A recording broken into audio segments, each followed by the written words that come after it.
Hola amigos, today I'm going to share my recipe for Rosca de Reyes. This is a traditional Mexican sweetbread enjoyed every year on January 6th for Día de Reyes or Three Kings Day. I grew up eating this delicious pan dulce and it's an absolute must try. It's decorated with colorful candied fruits and crumbly cookie topping, and they symbolize the jewels of the crown of the Reyes Magos. Traditionally hidden inside the rosca is a small figurine of the baby Jesus, and whoever gets it in their slice must host a Día de Candelaria party and also make tamal. But I'll tell you more about that another time. Be it that you celebrate Three Kings Day or not, this sweetbread is a must try. So let me show you how I make my egg-free and dairy-free Rosca de Reyes. First, we make sure all of the ingredients are measured out and are at room temperature, and we begin by getting the yeast started. In a small bowl, combine 1 tablespoon of flour, 1 tablespoon of sugar, and all of the yeast and mix it well. Then measure out a 1/4 cup of lukewarm milk and mix well until there aren't any big lumps. You're going to set that aside in a warm spot in your kitchen to help the yeast activate,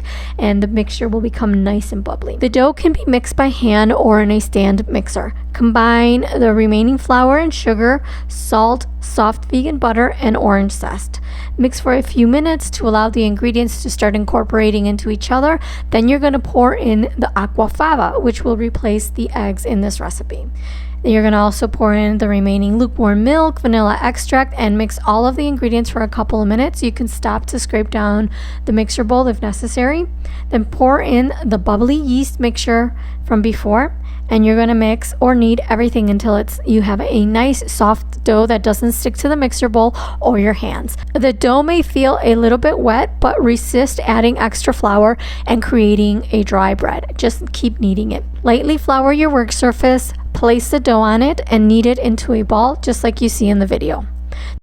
Butter a large glass or plastic bowl and place the dough ball in the center.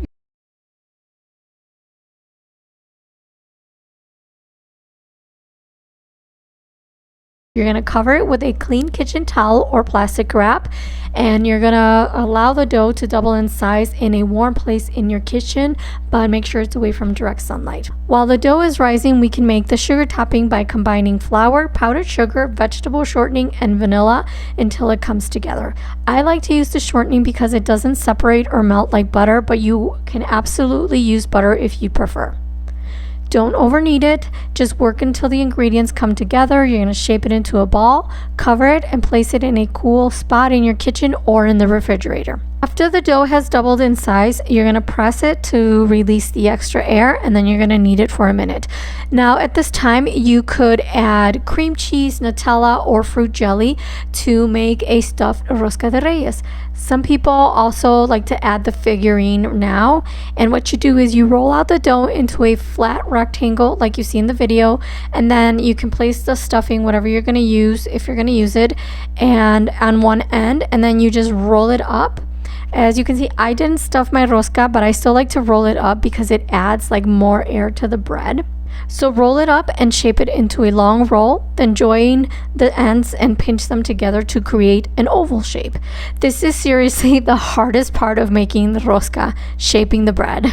Another method is that you can make like a nice round loaf and then put a couple fingers through the center, then keep stretching it out, kind of like how when you make bagels and you continue to stretch out, and you can do that to create the oval shape. Just practice and do whatever works best for you. It doesn't need to be perfect. Place the shaped rosca on a lined baking sheet and set it aside.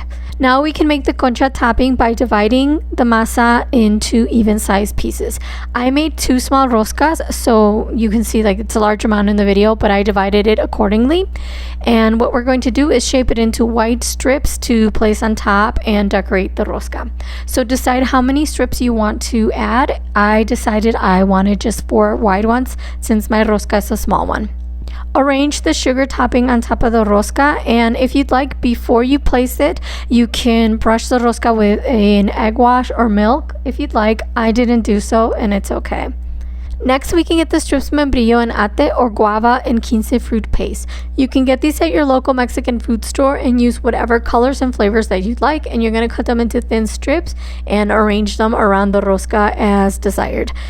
You could also use those bright red cocktail cherries and pieces of dried fig to decorate your rosca. To get more ideas of decorating, you could do a quick Google image search. My rosca always depends on whatever I have in my kitchen, and it's generally quite simple. Place the decorated rosca in a warm place in your kitchen and allow to rise for 20 minutes. After 10 minutes, you're going to preheat your oven and bake in the center of your oven until it's nice and golden and cooked through. Now, if your oven runs hotter in one section, make sure to rotate and adjust the rosca so that it doesn't burn. Once baked, you can allow to cool slightly. Then, if you're using the baby Jesus figurine, carefully lift the rosca and push it into any section of the bread that you'd like. And then you're ready to slice and enjoy. This Rosca de Reyes tastes best eaten the same day it's baked, and you can serve it with chocolate caliente, champurrado, or a strong café con leche. Thanks for watching, amigos. I hope you enjoyed the video and that you give my vegan Rosca de Reyes recipe a try. Remember to like and leave a comment letting me know what you think. Buen provecho and have a beautiful day.